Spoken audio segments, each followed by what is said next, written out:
Nos acompaña Eva del Hoyo. Ha desarrollado su carrera administrativa en el Ministerio de Asuntos Exteriores, donde en los últimos años ha sido subdirectora de Planificación y Coherencia de Políticas en la DG Poldes, que son las siglas de esta dirección general. Ha sido investigadora y profesora en la Universidad Politécnica de Madrid en materia de política pública de digitalización.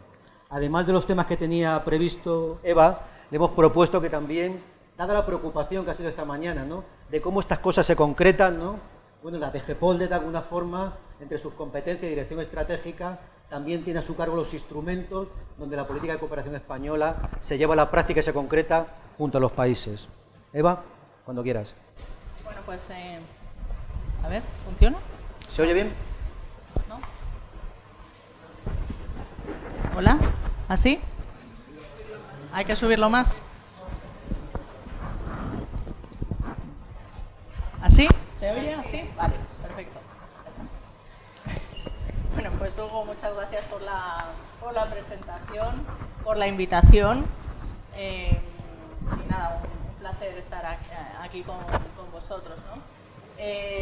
La verdad es que venía pensando un poco cómo orientar la presentación. Sí que hemos estado hablando de lo que se ha hablado ya y efectivamente hemos visto las partes al final de la DG Poldes, que es la dirección general, más interesantes, yo creo, que para que entendáis cómo efectivamente se materializa toda la política de cooperación en resultados de verdad, ¿no?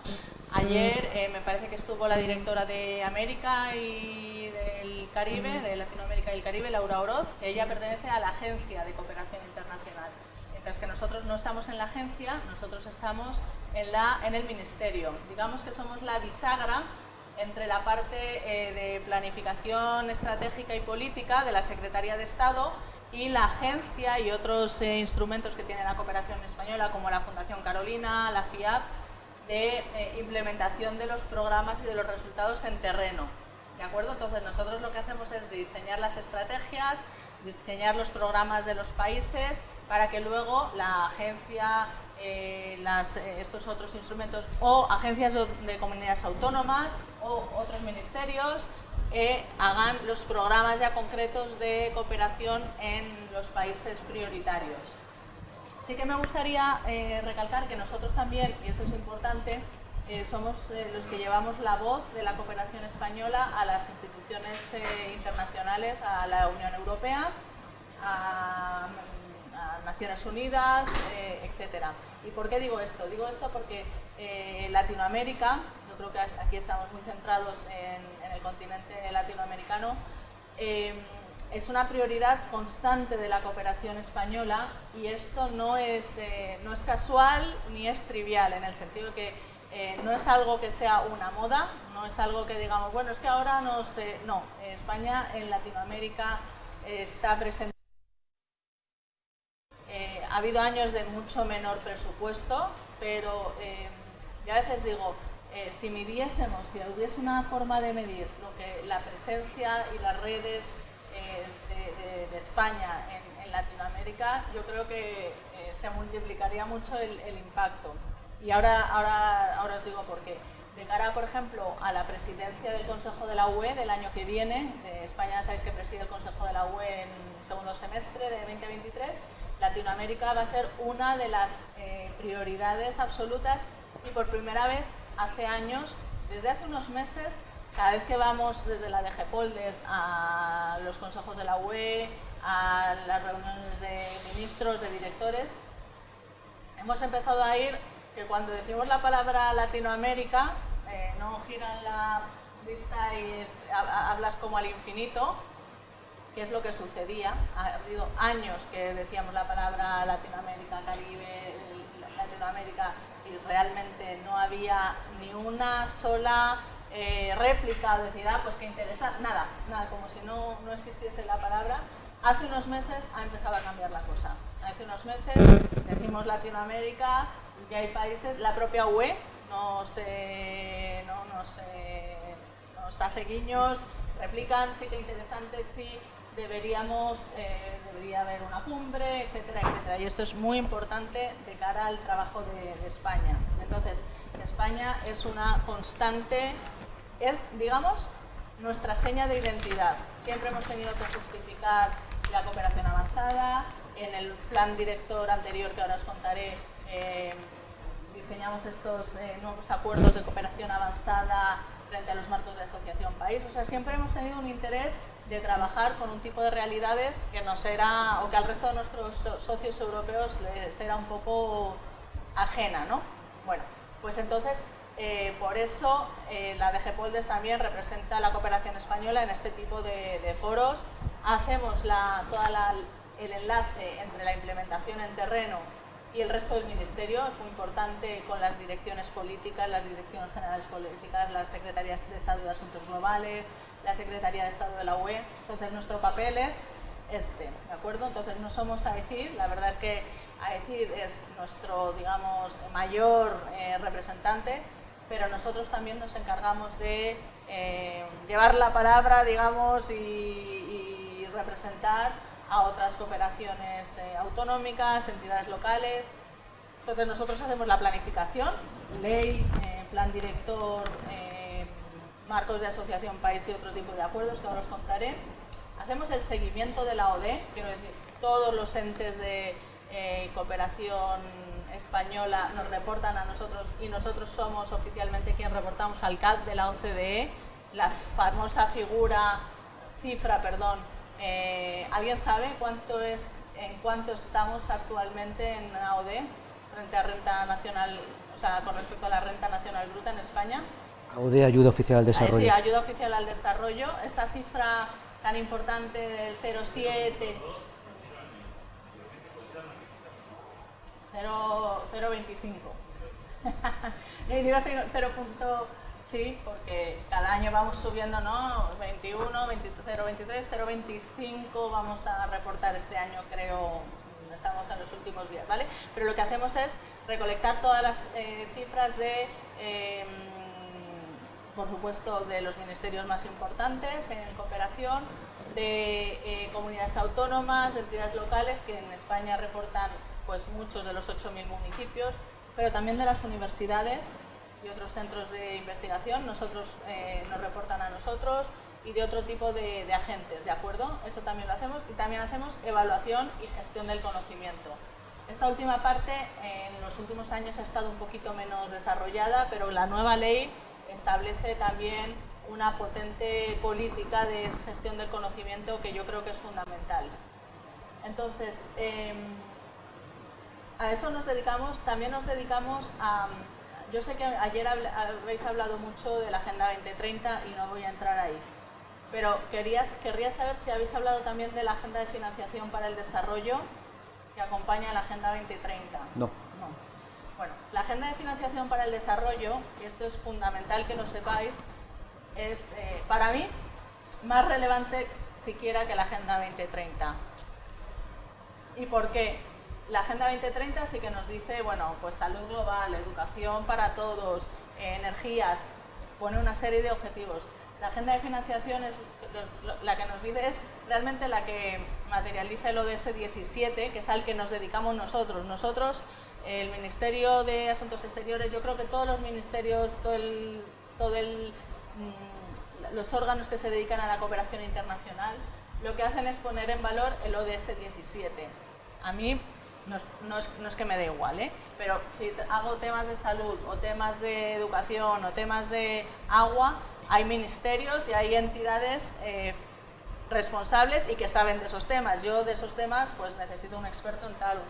Pero lo que sí que intentamos hacer con el ODS 17 desde los ministerios de cooperación es implementar transparencia, medios de implementación, que la ODS suba, que los países entiendan. Es el ODS que dice cómo se deben hacer las cosas y con cuánto, ¿no? La agenda de financiación está ahí metida. La agenda de financiación ha habido tres, igual que hubo ODM, Objetivos de Desarrollo del Milenio, y Agenda 2030, ha habido tres rondas de financiación que os sonarán: Monterrey, Doha y Addis Abeba, ¿de acuerdo?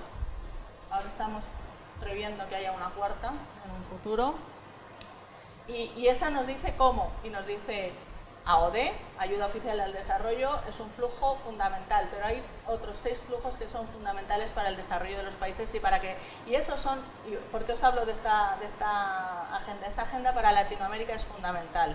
Si conocéis, por ejemplo, el nuevo instrumento de financiación de la UE, el famoso NDICI, Global Europe y demás, dedica probablemente el 80% de los fondos de AOD para África, y Latinoamérica se queda con unos 3.000 millones.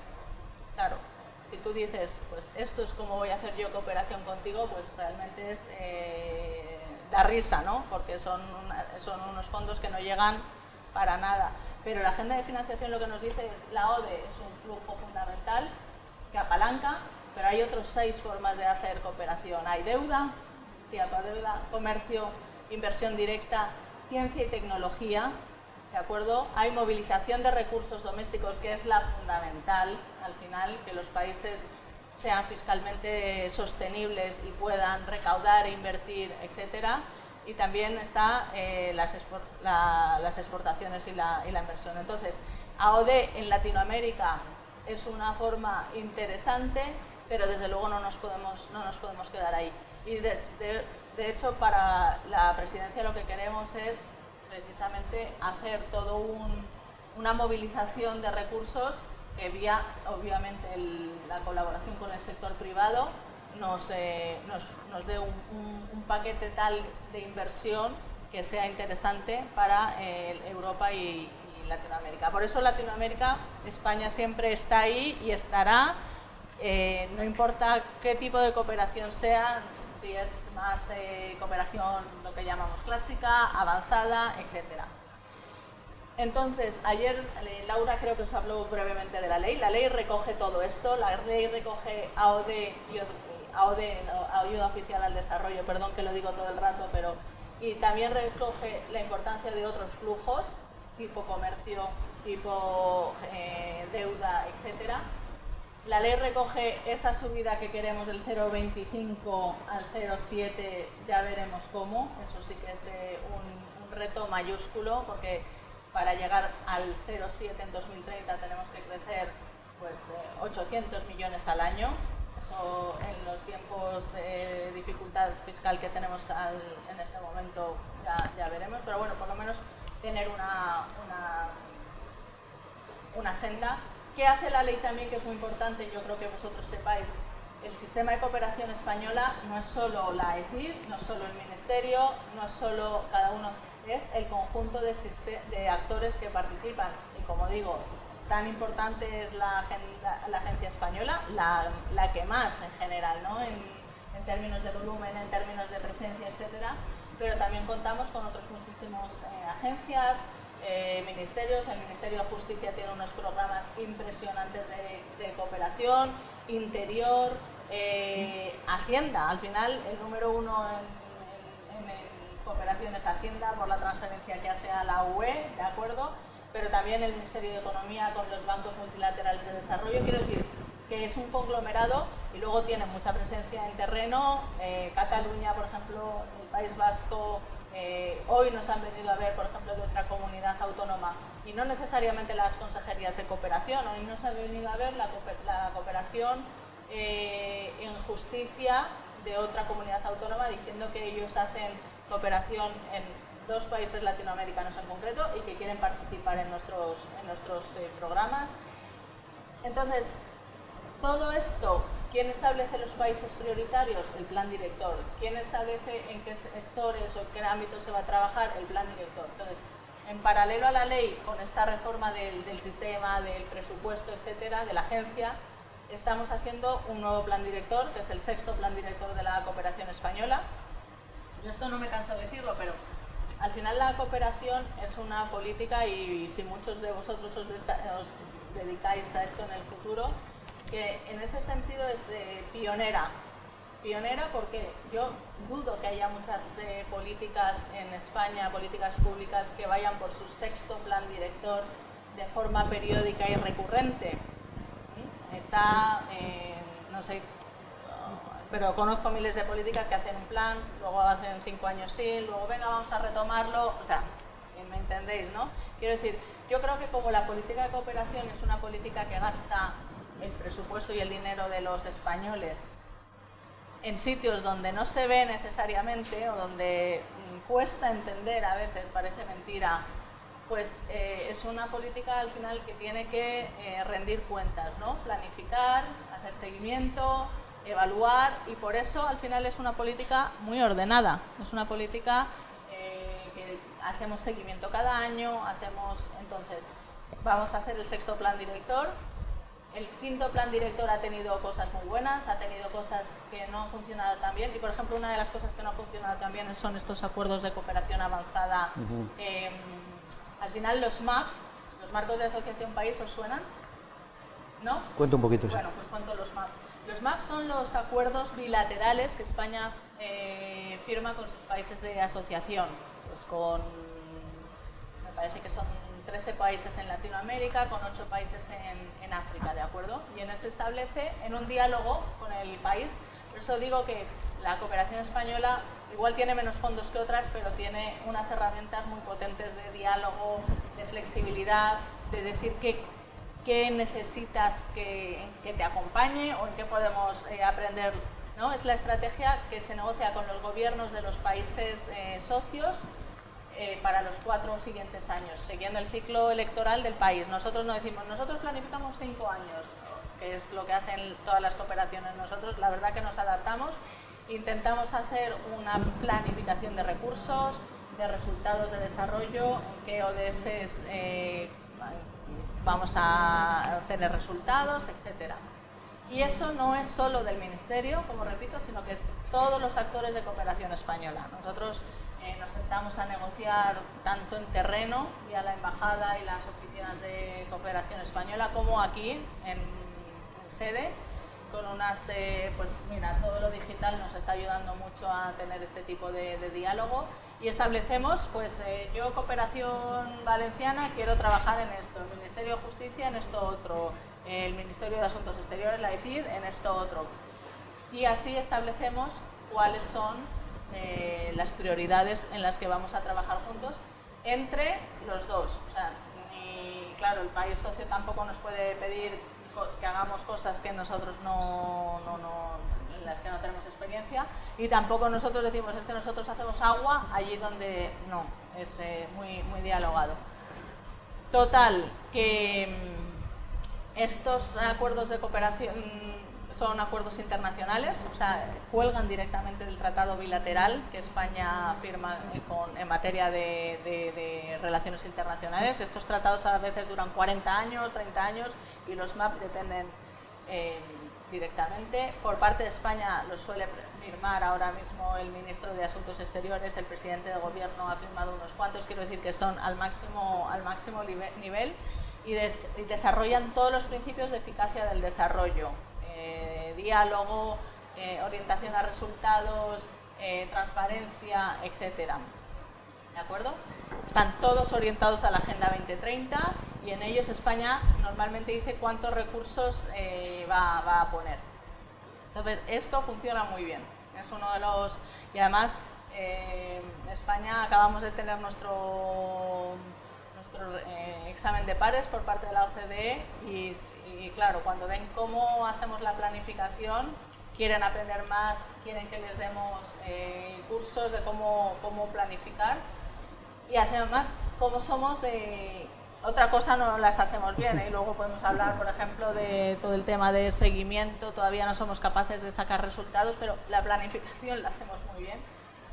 Y el MAP yo creo que es un elemento de relaciones internacionales fantástico, pero de cooperación. O sea, nosotros pretendemos que sea el acuerdo de desarrollo sostenible de España en ese país, que integre lo que hacen todos los actores, y cuantos más mejor, y siempre basados en los principios de apropiación, armonización, seguimiento de resultados, todo lo que es la agenda de eficacia del desarrollo, que seguro que conocéis. Bueno, pues funcionando el MAP también, nosotros en el plan director anterior pensamos en un instrumento con países de cooperación avanzada, países de renta media alta, que no ha funcionado tan bien porque no se establece tanto diálogo, hay menos dinero para esos países, es una cooperación muchísimo más horizontal entre pares, no hay tanto puesta a disposición de recursos de AOD de España en ese país.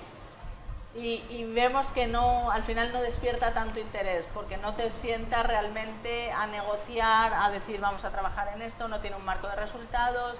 Y bueno, yo creo que es algo que le tenemos que dar una vuelta en este sexto plan director. También tenemos que reorientar algunos países de asociación. ¿Cómo elegimos los países prioritarios? Bueno, pues es un proceso que tiene varios criterios, ¿no? ¿Cuáles podéis pensar que son criterios para elegir los países de asociación? El primero, ese es el primero efectivamente, pero también cuentan otros, porque si no, efectivamente estaríamos solo en África y poco más. ¿Qué otros criterios creéis que...?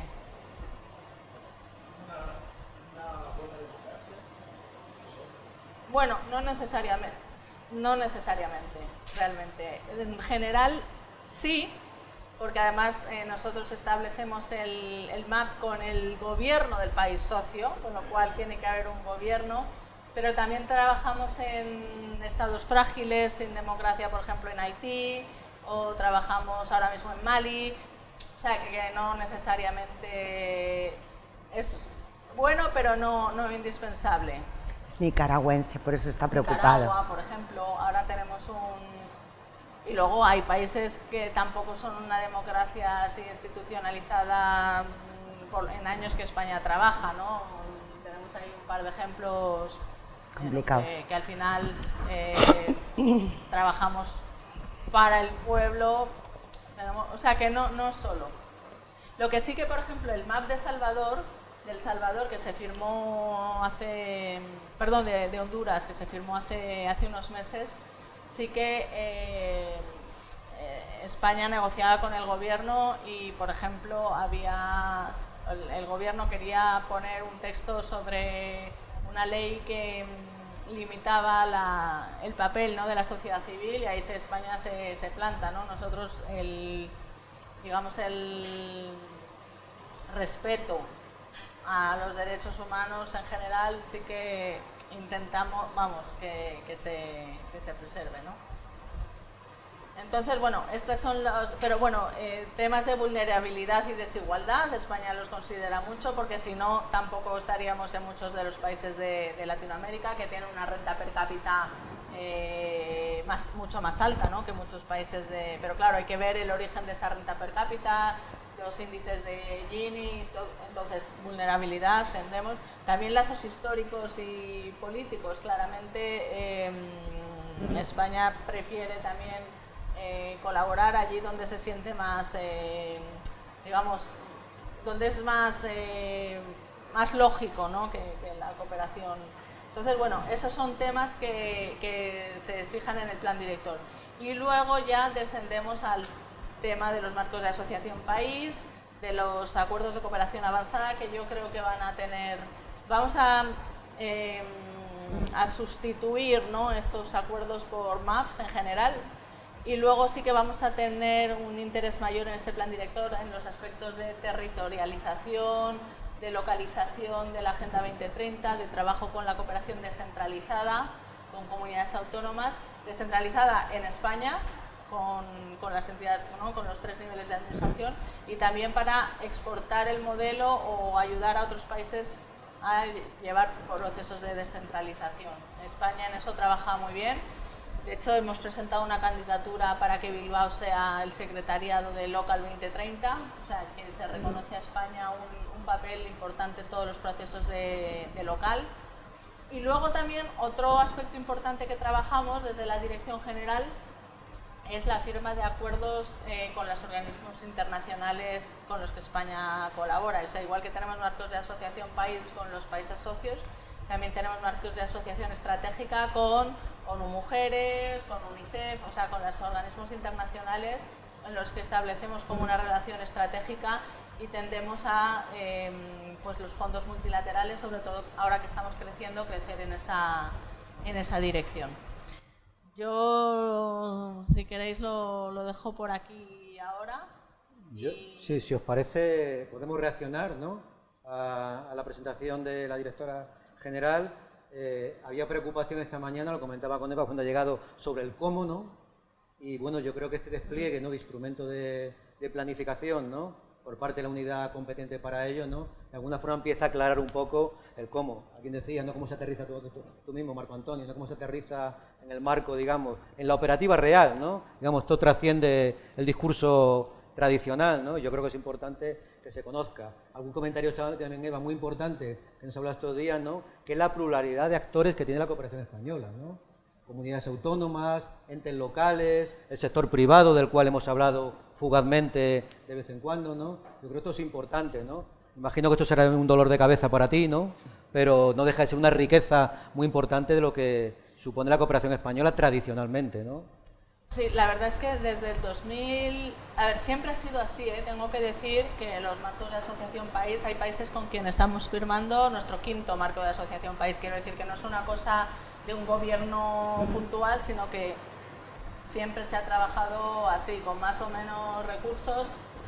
El trabajo de asociación siempre ha estado con los países socios y la forma y la cercanía. Es verdad que ahora están empezando a participar universidades concretas, o sea, ya no es la CRUE, no, la CRUE, por ejemplo, que es nuestro interlocutor en tema de universidades, reparte cuando vamos a hacer un MAP, y luego son las universidades concretas las que nos dicen Córdoba o Salamanca, yo estoy trabajando con este país en este tema y quiero estar reflejado en el MAP y creo que tal resultado se tenga en cuenta el trabajo que yo realizo. El sector privado se está empezando a mover. Yo creo que nos estamos empezando a mover todos porque nos damos cuenta, especialmente en Latinoamérica, que la inversión en desarrollo sostenible necesita del sector privado, de un sector privado cuyo modelo de negocio se orienta al desarrollo sostenible, pero es que tenemos miles de ejemplos sí. Y todo lo que es o sea, España también, claro, sus socios principales es la UE y con ello nosotros intentamos hacer despliegue de operaciones. Entonces, el famoso paquete europeo de ahora se llama Global Gateway, que lo que hace es una inversión en desarrollo sostenible, en infraestructuras, en conectividad. Pues claramente el Global Gateway dedica muchísimos más recursos de AOD a África que a América Latina y que a Asia. Entonces, tenemos que encontrar la forma de asociarnos con los bancos, con el sector privado, con otro tipo de instituciones para hacer inversiones con sentido en Latinoamérica, y mucho viene con el sector privado y sí que estamos viendo un creciente interés de las empresas en participar. ¿Algún comentario, compañero de Chimborazo? Buenas tardes, señor diputado, soy de Ecuador. Una pregunta en cómo hacen el proceso para firmar los acuerdos. Usted acaba de mencionar que lo hacen de acuerdo al periodo político y en este sentido. Cada país tiene una planificación, un plan de desarrollo que por lo general cambia dependiendo del presidente.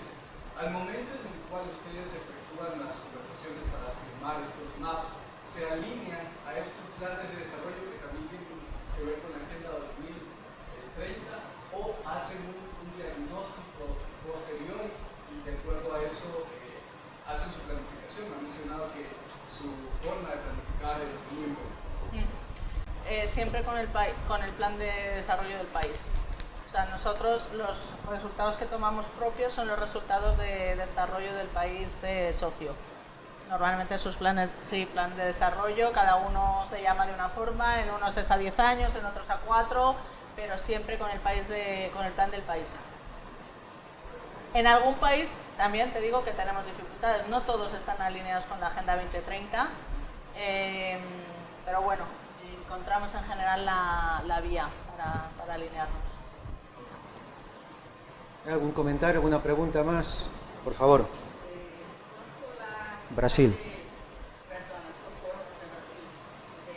Quanto à forma de avaliação deste resultado, o que hacen y también si en la evaluación tiene la participación de la sociedad civil neste proceso.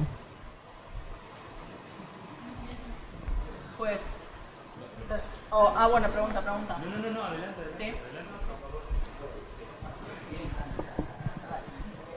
Nosotros tenemos, con el tiempo hemos visto que necesitábamos dos procesos de consulta, uno en terreno, con la participación de quien estaba en terreno, y en terreno la mayoría de la participación viene por parte de la sociedad civil. O sea que sí, están en el grupo estable de coordinación, que lo llamamos, se llama GEC. Es que en cooperación hablamos muchísimo con cifras y habré mencionado algunas sin darme cuenta, pero el grupo estable de cooperación, que es este GEC, para nosotros ya es un término conocido por todo el mundo. Quiero decir que llevamos muchos años trabajando con este grupo, cada país tiene su GEC, ¿no? Cada MAP. Cada marco de asociación país tiene su grupo de seguimiento. Sí que estamos intentando dar más protagonismo al grupo, porque antes planificaban el MAP y después a los 4 años se volvían a reunir de qué ha pasado y no. Ahora estamos haciendo que cada año hagan un informe de seguimiento con las ONGs en el país, con las ONGs y también participan hemos creado con el tiempo esta otra plataforma porque nos decían, y en la comunidad autónoma de Extremadura, mira, yo es que hago muchísima cooperación en Bolivia, pero no estoy allí en el GEC. Entonces hemos creado una plataforma en sedes en España, y la coordinadora de ONGs también participa en la plataforma, o sea que tenemos su presencia cruzada. Y es más, en las últimas firmas, por ejemplo, de marcos de asociación país, en las delegaciones, se ha incluido a la sociedad civil como parte firmante del MAP. Rafael. Buenas tardes, muchísimas gracias por esta presentación. Rafael de Uruguay, y una pregunta muy general, pero que es de interés para mi estudio de tesis de doctorado en la Complutense. ¿Cómo caracterizaría usted la cooperación de España con Chile y con Uruguay? Y cuáles son los principales desafíos y oportunidades para fortalecer una cooperación avanzada?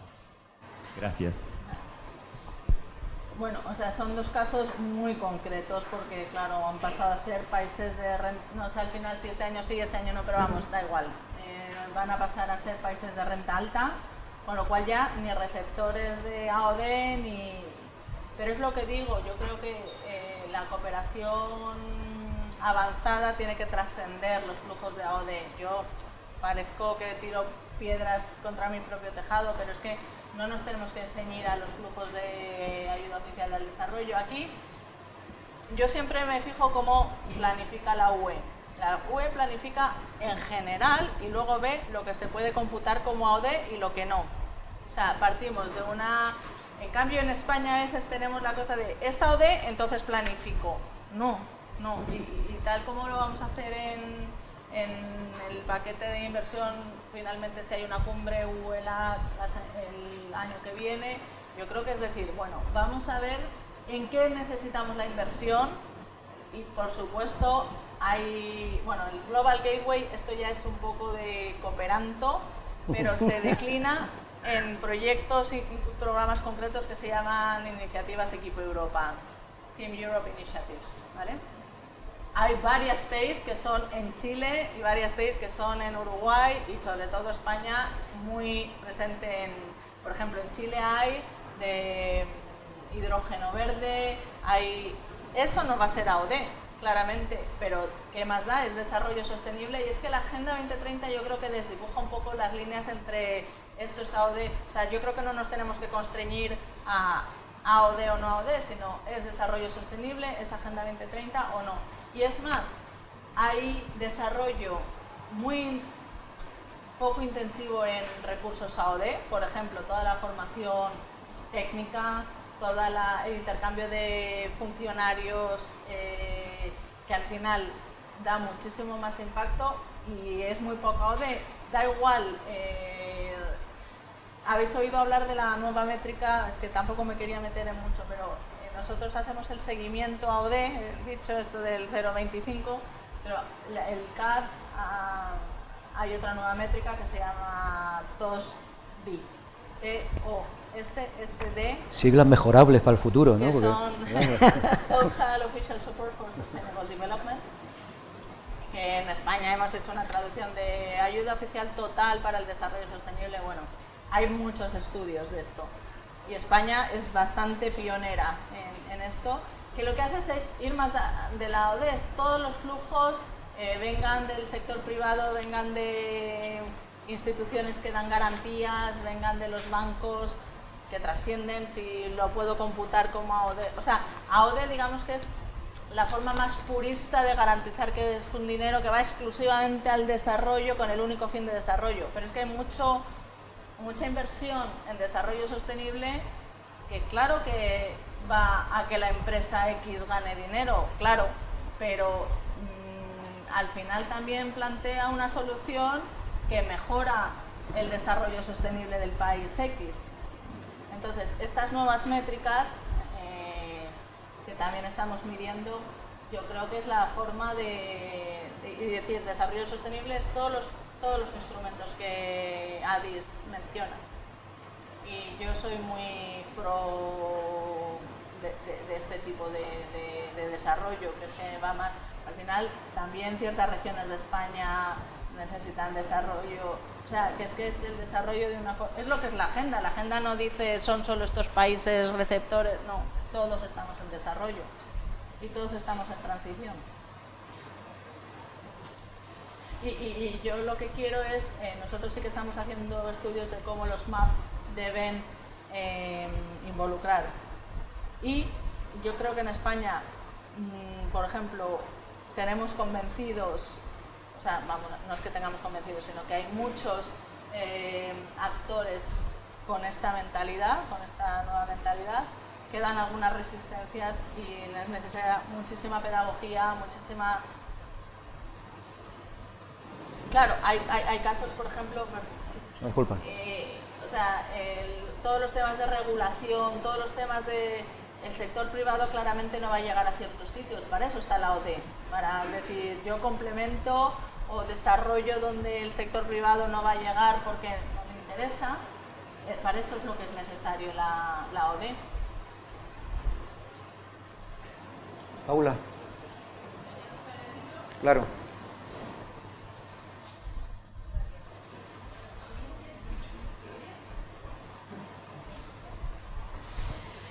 Yo creo que siempre que un país de la región deje de necesitar ayuda oficial al desarrollo es una buena noticia.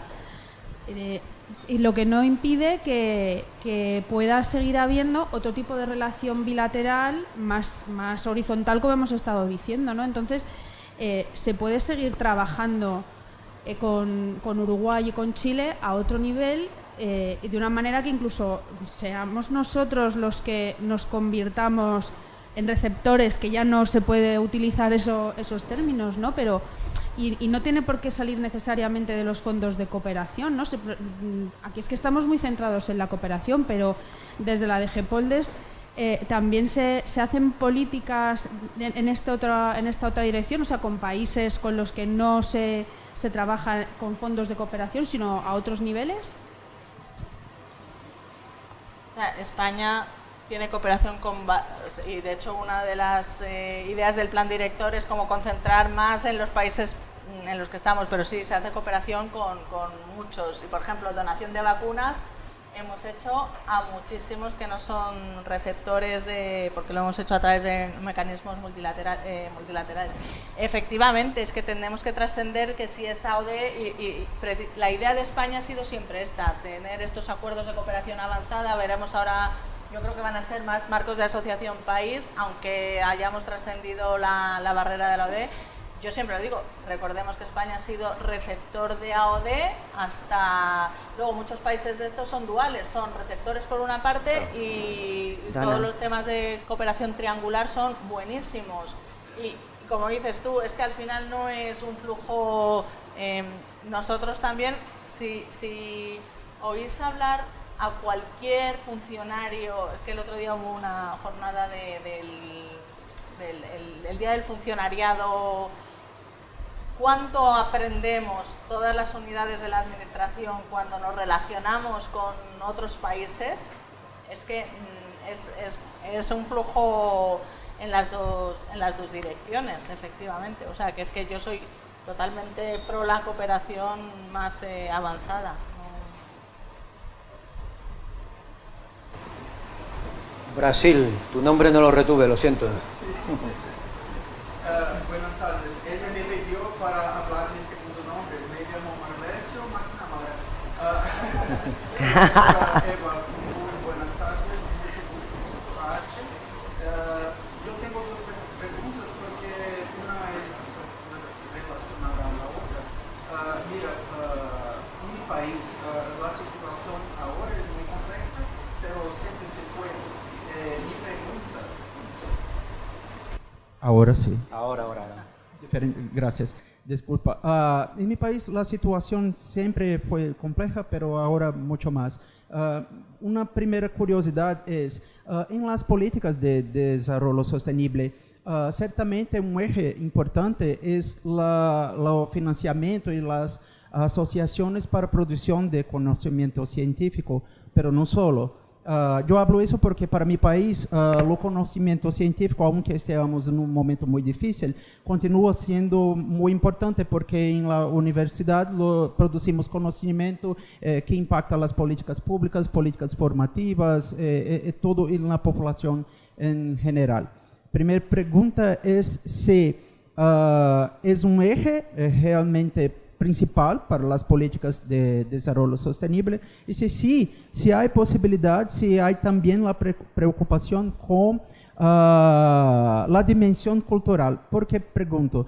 Porque en mi país, aunque estemos produciendo a todo momento conocimiento, ele se muestra insuficiente porque hay otras instituciones en competición por los significados, los comportamientos, valores, modos de vida que van en una dirección contraria a lo que queremos. En ese sentido, hay una frente mediática muy poderosa a todo momento en diferentes frentes, estimulando o consumo, o nihilismo, a ausência de esperança, que todo esto impacta muito. Me gostaria muito ouvir-te um pouco acerca disso. Ahí es nada. A ver, la primera, si el país lo solicita, es una política de cooperación de España. De hecho, con Ecuador, una de las líneas que, no en el último MAP, en el anterior, se firmó o se inició una línea concreta de investigación, desarrollo e innovación para las capacidades de Ecuador, y hubo un programa muy grande del Ministerio de I+D+I español de formación, y era una línea concreta del MAP. O sea que sí es una línea que se pone en marcha si se requiere por el país socio. Respecto a la política cultural, nosotros ahora mismo la tenemos integrada dentro de Cooperación Española. La ECID tiene una dirección de relaciones culturales.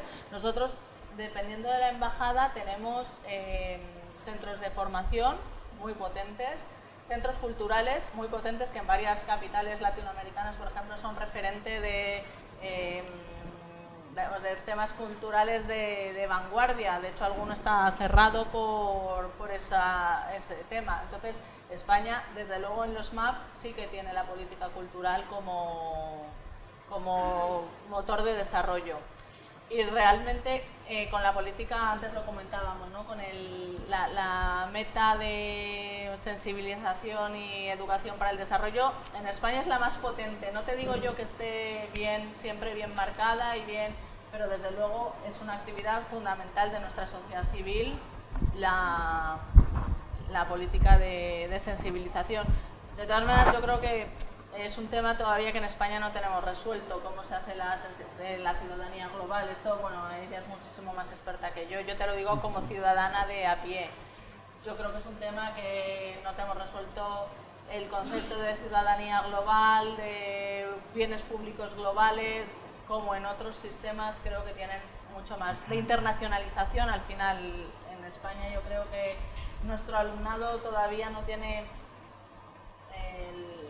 como la noción de aldea global que tienen otros sistemas. Esto ya te lo digo a título muy, muy personal, ¿eh? Es así. Por favor.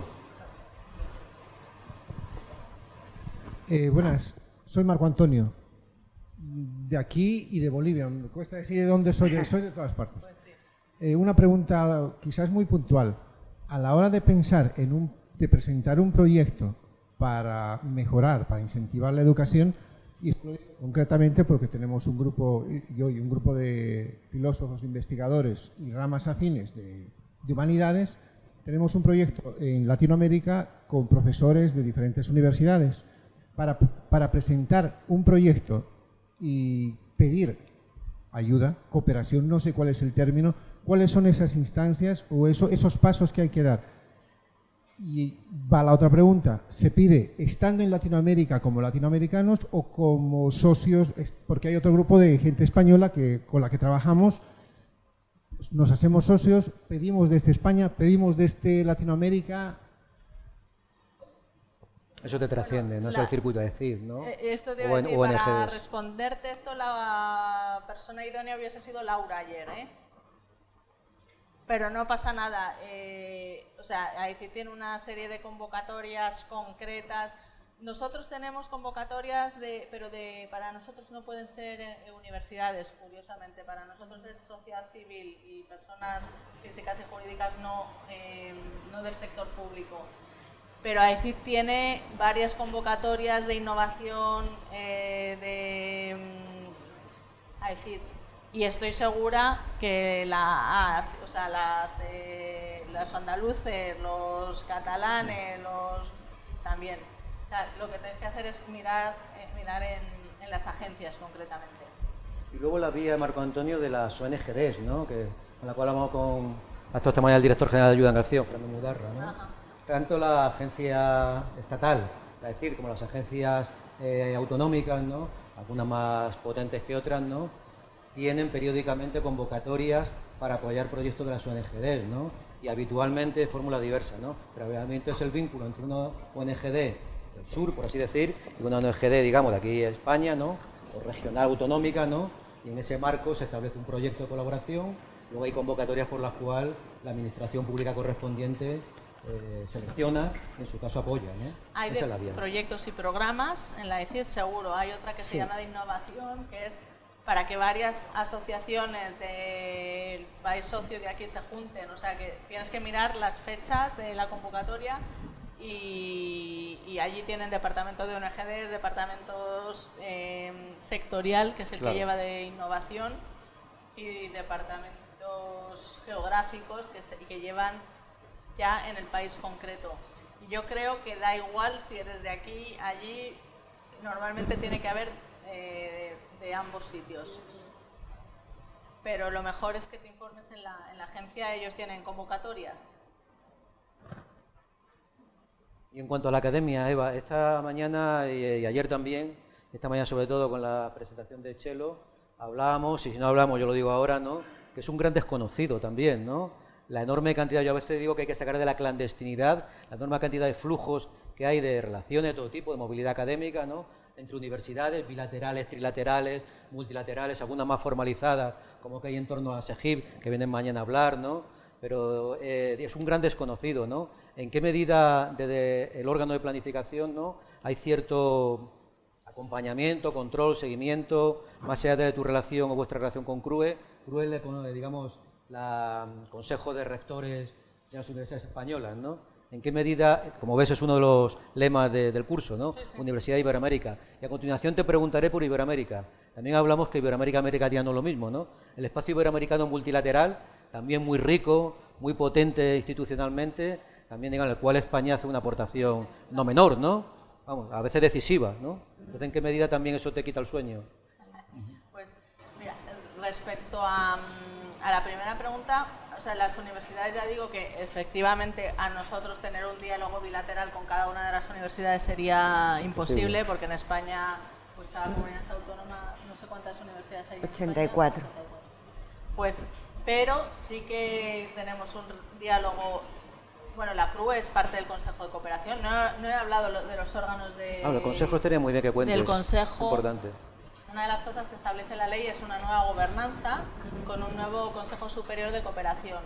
El Consejo Superior de Cooperación intenta mejorar lo que tenemos actualmente, que es un Consejo de Cooperación,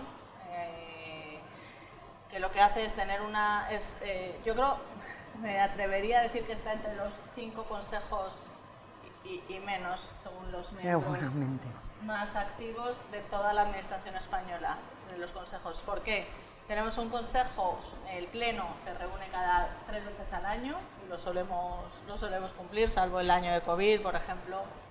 Pero luego tenemos una comisión de seguimiento que se reúne pues igual una vez al mes, 6 grupos de trabajo de género, de educación, uno es educación, otro es infancia, otro es capacidades, que es donde está todo el tema de financiación para el desarrollo, otro de acción humanitaria y me queda uno y de Agenda 2030, y se reúnen constantemente. Quiero decir, es un nivel de producción que ahora cuando ha venido el CAD, vamos, han quedado sorprendidos. De hecho, cuando decimos ahora tenemos que pensar en el Consejo Superior, dicen, bueno, lo que tenemos que hacer es pensar en nuestro Consejo, los propios, la sociedad civil y los expertos independientes dicen, hay que pensar en nuestro Consejo y mejorar, pero no fijarse en ningún otro, porque realmente es impresionante. Para la reforma han hecho una cantidad de producción, está todo en la web, de la reforma del sistema, de la agencia,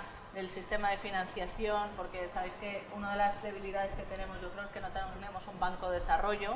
Nuestra cooperación financiera, hablando del sector privado, es muy pobre, muy pobre. Tened en cuenta que ha sido unas cifras, este 0,25% en España se traduce en 3.200 millones de euros de AOD. Francia son 16.000 millones de euros. Y Alemania más de 25.000. O sea, esas son las cifras. Entonces, Francia, por ejemplo, canaliza el 48% de su cooperación a través de instrumentos financieros. Que yo no digo que sea el modelo, digo para que nos situemos. Alemania, el 20%. El 20% de 25.000 millones, pues son 5.000. Y España no es capaz de financiar ni 300 millones con el famoso Fonprode, ¿no? Entonces, es una de nuestras debilidades. Entonces, las universidades están en el Consejo de Cooperación. De hecho, el año pasado tenían la presidencia de la Comisión de Seguimiento, y lo que sí que hacemos es, a través de ellas, la participación en los MAP. Y en los MAP ya no participa la CRUE, sino es la universidad concreta que tiene un programa, y hay muchísimas. Yo creo que si no participan más todavía es porque estas plataformas de consulta en sede todavía no llegan a todos, pero desde luego cada vez más. A ver, todos los MAP están en la web, si queréis ver los últimos, qué universidades han participado, ahí yo creo que tenéis mucha información.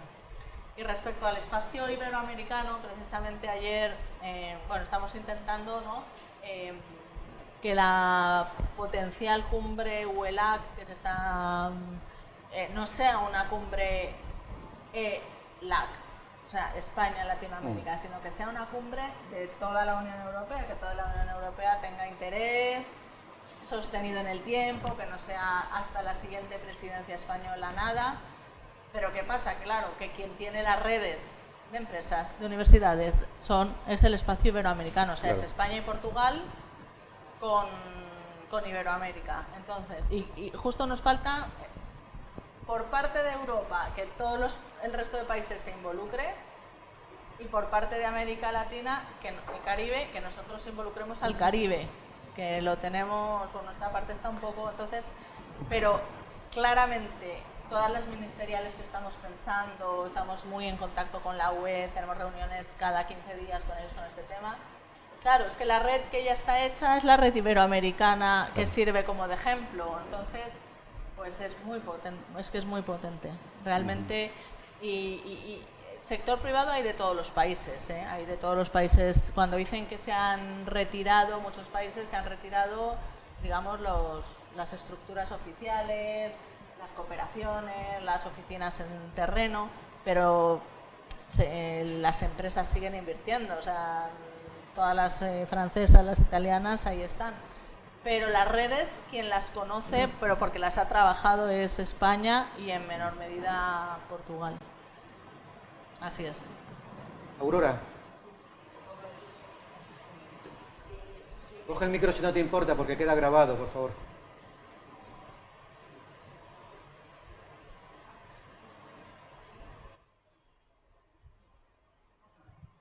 Sí, quería saber, con la situación actual europea, con todo el tema de la guerra de Ucrania y todo lo que esto va a conllevar de cambios, entendemos que también Latinoamérica tendrá también un cambio de posiciones estratégicas a nivel comercial. Hablando con gente que está allí, me comentaban que, por ejemplo, en Paraguay el tema de la carne se ha visto afectada directamente por la guerra. Todo esto de políticas de cooperación, ¿hay algún elemento o alguna conexión de estudio estratégico para el cambio de posiciones de los países de cara a que se haga pues, cooperación muy concreta, tal y como estábamos hablando, que ya sale más de si un país necesita o no? Porque es que ahora va a ser todo la situación de alimentación sostenible, energética, etcétera. ¿Hay algún cambio de visión desde la guerra? Perdón que me haya enrollado. Nada. Bueno, precisamente yo creo que lo que mencionaba al principio, ¿no? Cuando antes hablábamos en Europa de Latinoamérica, ya están aquí otra vez los españoles con el mismo temita. Es así, porque otros países tienen sus temitas, pero el nuestro es Latinoamérica. Claro, la situación actual, este eco que estamos empezando, o sea, cuando hablamos y nos responde la pared, eco, es que algo ha cambiado y se llama geopolítica, geoestrategia o llámalo como queramos. También tiene su parte buena y es que, sinceramente, antes la cooperación dentro del ministerio era como la hermana pequeña y olvidada y adoptada casi del ministerio. Y ahora no, ahora en todos los discursos, hace poco, bueno, un subdirector y yo hemos escrito y precisamente decía, mira, tenemos que escribir que ahora toda la acción exterior o política exterior está alimentada por los temas de desarrollo sostenible, porque lo estamos viendo en energía, sanidad, seguridad alimentaria, y todos los temas de cooperación están alimentados por la situación política en el mundo. Es más, yo me siento yo misma que, como ha leído antes Hugo, no vengo del mundo de la diplomacia, o sea, ya llevo muchos años en exteriores y ya, pero me veo que necesito cada vez saber más de todos los temas geoestratégicos. O sea, ya no me vale con saber los principios de eficacia de la ayuda, no, está todo involucrado y evidentemente el interés por Latinoamérica viene clarísimamente por todo lo que pasó en la Asamblea General con el voto de Ucrania y porque también se han dado cuenta los europeos y ahora va a ser que si no somos tan activos, pues la gente nos da la espalda. Y además, mi ministro esto siempre lo dice y yo no puedo, o sea, somos las regiones más fáciles de dialogar los unos con los otros porque nos entendemos mucho mejor por lo que sea, por nuestros...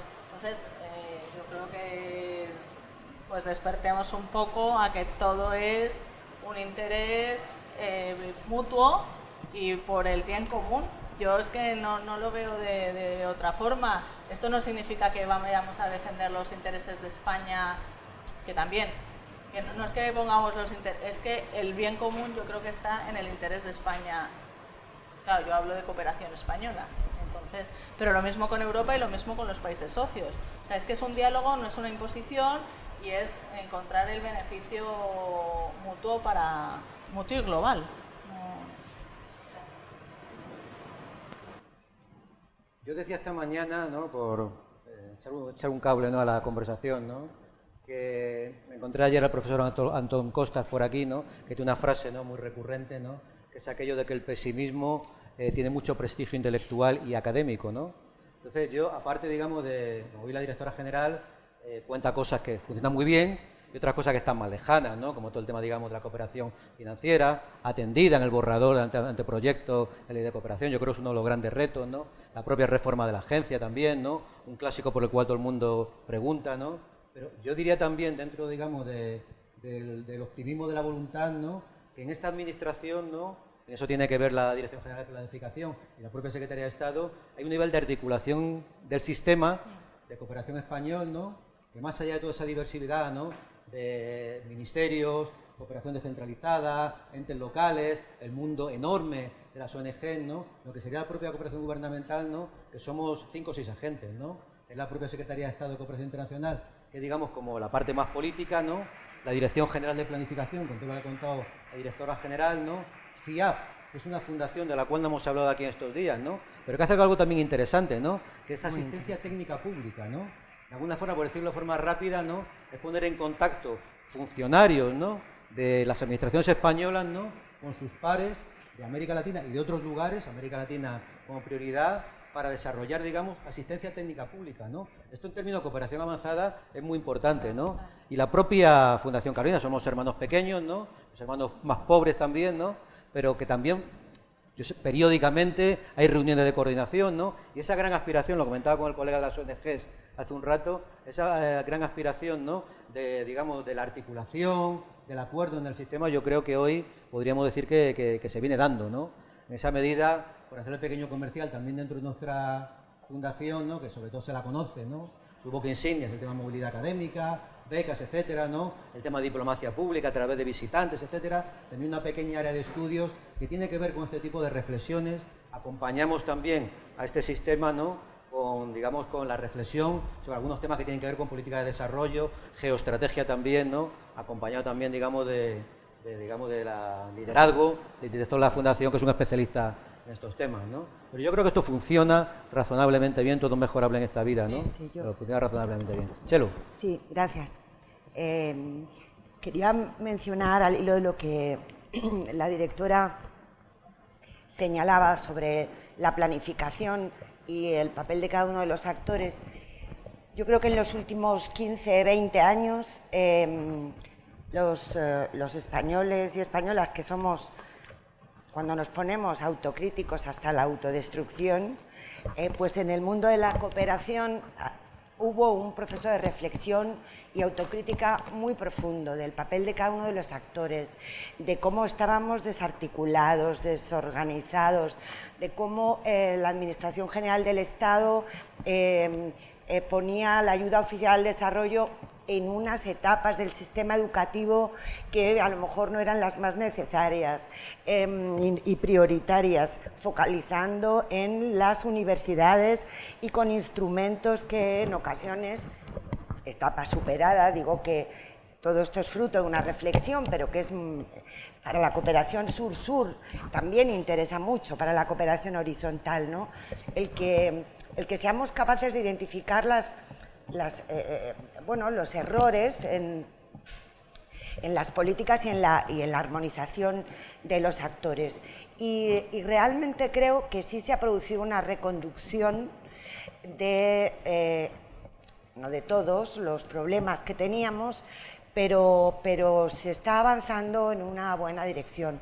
Cuando yo participé en la estrategia de educación del 2006, que fue cuando coincidió todo muy de la mano de la DGPOL de entonces, verdaderamente los miembros del Consejo de Cooperación, que son todos los actores,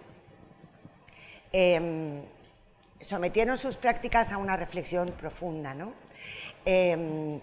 Desde en qué en educación se estaba priorizando sin darnos cuenta, porque la incomunicación entre actores como ONGs, ayuntamientos, Administración General del Estado, estaba financiando distintas etapas del sistema, de manera que pues estábamos a lo mejor produciendo en algún país desajustes en ese eslabonamiento entre educación infantil y educación superior tan necesario para que la educación produzca desarrollo. Eso por un lado. Y con referencia específica a las universidades, la reflexión consistió en darnos cuenta que en buena medida el principal beneficio de la cooperación universitaria al desarrollo era para los profesores de las universidades del norte, de nuestras universidades, en términos de méritos académicos, publicaciones, proyectos, y no tanto en impacto de fortalecimiento institucional de la universidad, del país socio, de focalizarnos en los problemas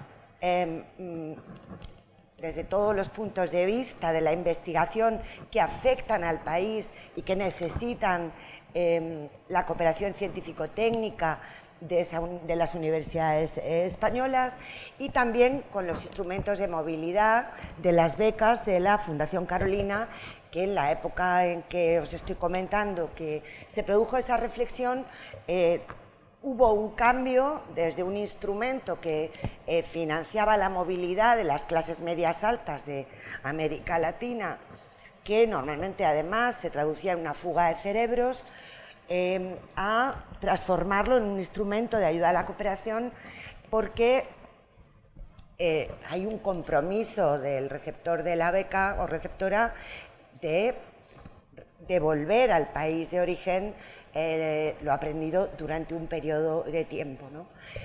Ese tipo de mejoras de la cooperación en estos años yo creo que ha sido muy sustancial, y en este momento pues nos enfrentamos, en el caso de América Latina, a un reto, como decía la directora, muy importante, ¿no? Si no vamos a hacer, no tenemos la vía de la ayuda oficial del desarrollo en muchos países que son prioritarios de la cooperación española,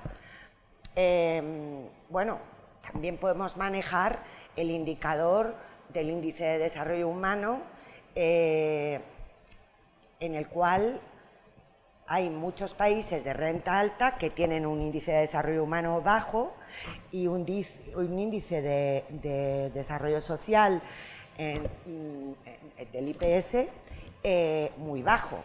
Es decir, que cuando hablábamos de la taxonomía del indicador tradicional de la renta per cápita, evidentemente eso está marcado por el CADI, no podemos moverlo, pero sí está legitimado en la propia agenda que tengamos en cuenta indicadores multidimensionales que nos permiten valorar otros índices que en educación, por lo menos, como os decía esta mañana, necesitamos apoyarnos en ellos de una manera sustancial, ¿no? Para poder seguir cooperando y utilizando la colaboración de empresas o de otros actores de las administraciones locales, de las autonómicas, de los fondos propios del Estado, para poder avanzar en esa dirección y avanzar juntos. Y vinculado con esto, y ya termino,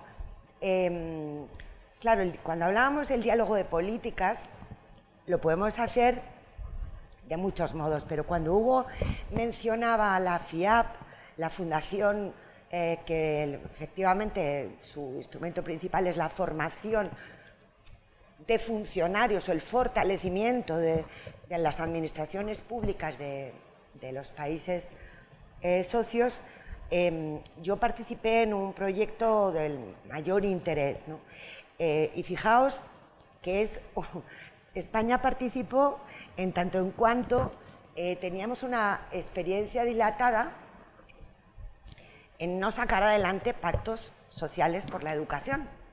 Es decir, fracasar reiteradamente con gobiernos de distinto signo político en conseguir un pacto social por elementos fundamentales de la política educativa.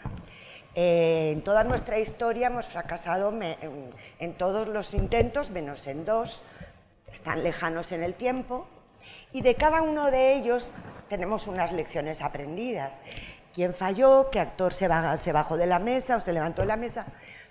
Y fue una colaboración con República Dominicana, que tenía un enorme interés en hacer un pacto social por la educación, y fue auspiciado por la FIAP.